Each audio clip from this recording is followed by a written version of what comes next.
नमस्कार, आपण पाहताय लोकराज्य न्यूज 24। पाहुयात महत्त्वाची बातमी। पिंपरी चिंचवडमध्ये अतिशय धक्कादायक घटना घडली आहे। 4 वर्षीय चिमुरडीवर 7 कुत्र्यांनी जीवघेणा हल्ला केलाय।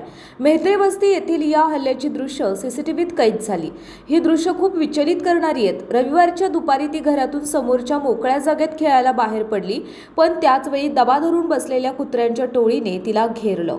बचावासाठी ती धावली, पण 2 कुत्र्यांनी चावा घेत तिचा ताबा घेतला। मग इतर 5 कुत्रे ही चावा घेण्यासाठी धावले। या कुत्र्यांनी किती अमानुषपणे या चिमुरडीवर हल्ला केलाय हे या दृश्यातून दिसतंय। या हल्ल्यात गंभीर जखमी झालेल्या चिमुरडीवर उपचार सुरू आहेत। या हल्ल्यानंतर भटक्या कुत्र्यांचा बंदोबस्त करण्याची मागणी होतीये। महाराष्ट्रातील महत्त्वाच्या आणि ताज्या बातम्या पाहण्यासाठी आजच आमच्या लोकराज्य न्यूज 24 न्यूज चॅनलला YouTube वर सबस्क्राइब करा आणि बेल आयकॉन प्रेस करा।